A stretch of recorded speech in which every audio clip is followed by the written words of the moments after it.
The Ominde Commission is where it all began, following the establishment of the 7423 system that moved away from the colonialist way of education to a single system that reflected the nation's sovereignty. However, by 1970, there was need to respond to the ever-changing market needs and provide learners with a new system that offered new skills. In 1985, the Mackay Commission saw the introduction of 844 system, a pioneer set to pave way for self-employment and a skilled workforce.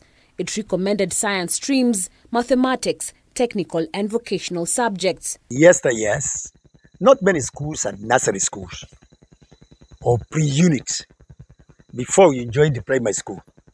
In my days, we used to join primary school after the age of 7 years. But even then, to determine whether you are of age, we are asked to, you try and touch your ears. If you stand firm as a small boy or small girl, then that will indicate that you're ready to join the primary school. There was no this requirement that you must buy this uniform from this store, and therefore people could go to school with sandals, even open barefooted. Soon 844 met resistance as it was said to be examination-oriented, focused too much on content coverage, lacked special needs curriculum, lacked ICT infrastructure, and lacked career guidance. Even when the 844 was introduced, Kiswahili became mandatory, but they had not prepared Kiswahili teachers.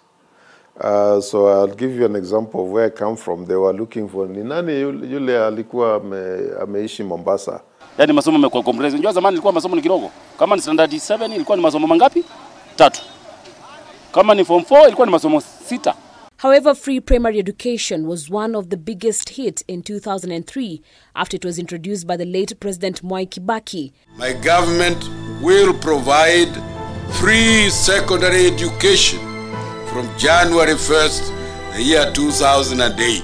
We have made, for example, primary education in Kenya completely free, and it has been free. A move that for the first time saw over 1 million children enrolled. It was very practicable because kama ulikuwa day school, secondary, ulikuwa unalipa only food, lunch, ndio ulikuwa unalipa car fees. However, criticism has haunted governments over time on whether free education is truly free. When you look at the requirements for buying textbooks, paying tuition fee, sometimes paying for these extra, what they call the remedial classes, the boarding, especially in this secondary section, is still a heavy financial burden to most low-income households in Kenya. Compulsory means that during the period of learning and all that, we should not be seeing anybody who should be in school loitering around. Then came in Professor Dominic Odhiambo Commission Task Force report, which sought to realign the education sector to the 2010 Constitution of Kenya. I remember even when I was the minister, one of the things that we banned, and it was very important, is the issue of tuition fees. We banned through the Education Act, Physical Education Act, repeating of classes. The other thing which we banned is the ranking of schools. You cannot compare mangoes with the oranges, in the sense that some of the schools' infrastructure is very poor. Afterwards, the 2663 competency-based curriculum CBC was introduced in 2017. The system comprises of 2 years in pre-primary, 6 years in primary, 6 years in secondary, and 3 years in higher learning. Na huwezi kuombea form 6 zamani na university sai. Hata diploma huwezi kuombea na form 6. Tulikuwa tuna prep wala nini, wala weekend tulikuwa tuendi tuition. Sasa hii zingine ni mbinu za kutengeza pesa. Ilikuwa tu ukifika class 4, wewe ni msomi mzuri sana. Kuliko sasa mtu anaenda university na sengine anashindwa hata na kujiexpress. Hakuna mtu ana kazi wao wa kitambo hiyo. Ili hakuna mtu aligojea apewe. Malezi yalikuwa mazuri, wazazi walikuwa karibu na watoto wao.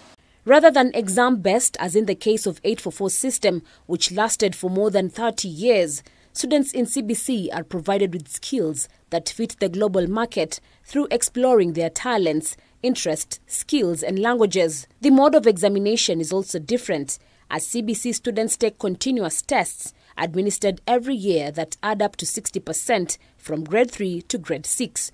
And as they sit for the KEPSE exams in grade 6, The assessment will account for the remaining 40%. Once they have done their grade 3, grade 4, 5, you can see that there's fatigue.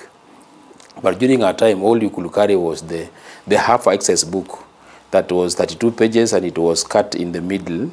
That was the only book you had. However, CBC has been marred by challenges. At standard 1, remember we wanted to introduce computer program, laptops, project in every primary school in Kenya. That is something that we never actualized. Even despite the fact that we trained teachers, there's a huge disparity in terms of infrastructure. The other thing is that our literacy levels, especially in terms of numeracy, in terms of being able to read, is not as one would expect. Most of the schools were started by the communities or churches, but with time then the government would take over. That progression, I wish it continued. Moreover, one thing is clear, as once said the late founding president, Mzee Jomo Kenyatta, and I quote, "Any government with a responsible approach to the evolving national interest must always pay attention to the future of the country's younger people. We have looked upon education as a fundamental human right while recognizing the need to prepare young people for the day when burdens of responsibility will be theirs to carry." Harriet Chimea, K24.